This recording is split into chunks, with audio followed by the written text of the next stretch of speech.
ఓం శాంతి. August 17th and 18th points ఉన్నాయి.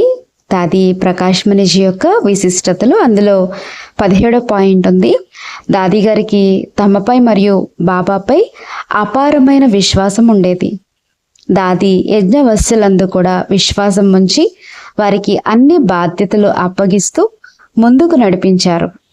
దాది గారికి ఏది మరువలసి రాలేదు. దేహంతో సహా అందరిపై సెకన్లు నష్టమోహిగా తయారయ్యారు. ఎప్పుడు నిశ్చయంలో సంశయం రాలేదు. ఈ కారణంగానే దాది పునాది బలంగా ఉంది. దాది ఎటువంటి పరిస్థితులను చలించలేదు. అచల్ అడోల్ ఏకర స్థితిలో ఉన్నారు.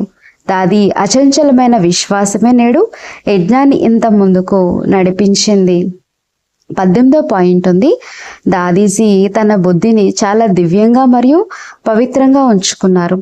దాది గారు, మా బుద్ధి మనది కాదు, బుద్ధివంతుల బుద్ధి మా బాబా.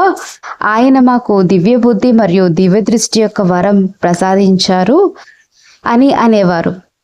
బుద్ధి యొక్క అహంకారం ఎప్పటికీ రాదు. ఈ విశిష్టత కారణంగా దాదీజీ ఫాలో ఫాదర్ చేయడంలో నెంబర్ 1గా నిలిచారు. దాదీకు దివ్య దృష్టి వరం లభించినట్లు ఉండేది.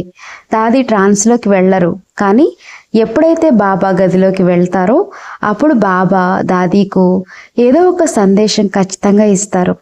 మరియు దాది అదే నష మరియు నిశ్చయంతో ఈరోజు బాబా నాకు ఇది చెప్పారు, ఈ సేవ కోసం చెప్పారు, ఇప్పుడే ఇది చెయ్యాలి లేక ఇది చెయ్యకూడదని చెప్తారు. దాది ప్రేరణల ద్వారానే భారతదేశంలోని ప్రతి రాష్ట్రంలో పెద్ద పెద్ద మెగా ప్రోగ్రాంలు చాలా విజయవంతమయ్యాయి. అచ్చా. ఓం శాంతి.